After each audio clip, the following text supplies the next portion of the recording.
Let's Yeah. talk about some of the consequences that we're now facing from these kinds of Trump decisions. You open your article with a really gripping image, a tanker offloading on the Gulf Coast carrying oil loaded before the war. Yep. Could you just walk us all through what does that image mean? What does it mean in terms of inventory cushion Yeah. and the growing consequence that we're about to face? You frame it in terms of inventory and cushion because that's where we are. We are in this strange bubble right now where the price of the gas, everyone knows gas has gone up to the national average is $4.50 right now. Diesel is at $7 in some places. If you're on the West Coast, you're lucky enough to be experiencing $6 and $6.50 for gas. And those are the prices of the gasoline that was produced from oil before the war started, right? That image of the tanker offloading in the Houston Ship Channel, that's happening right now. And that tanker is carrying oil from contracts that were signed before the war started. We haven't even yet begun to see the inflation that is going to happen once the tankers that have been filled recently and have made it through the Strait of Hormuz, once they get here. And what I do from there in the article is walk from oil through the other items that maybe aren't as easily noticeable to people because it's not the price of gas that you see every day as you're driving down the street on a dozen different gas stations. It's the price of sulfur, which makes sulfuric acid, which makes phosphoric acid, which makes the phosphates that go into fertilizer, or urea, which makes the nitrogen that goes into the nitrogenous part of fertilizer, or ethylene, which is the plastic that encases practically everything from modern life these days. All of those things, we're living in that cushion as well, where the things that are on the shelves now, your bread right now is coming inside an ethylene bag that was produced before war prices kicked in. That's about to change. And the timeline that I lay out is from here through August, September, October timeframe. That's when the new prices are going to start to hit. The food that's in the ground now, that is this year's crops, was planted with fertilizer and materials that were purchased at pre-war prices.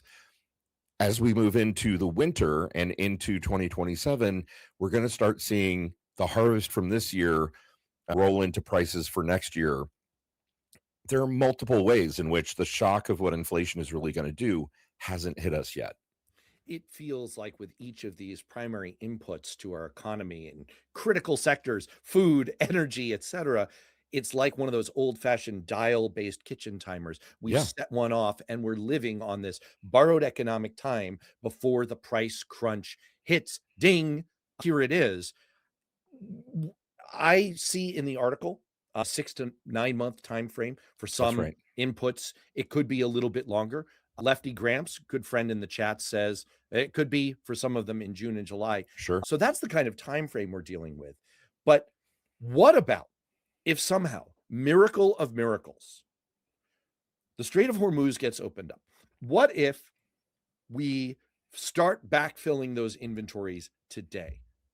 Are we still going to hit a crunch regardless?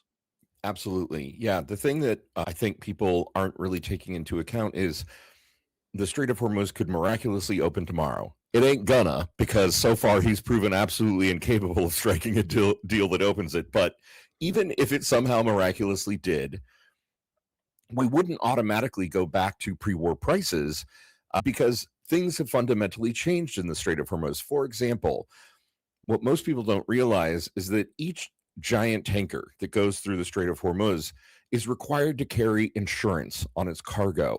That insurance has skyrocketed. In some cases, it's 10x what it was pre-war.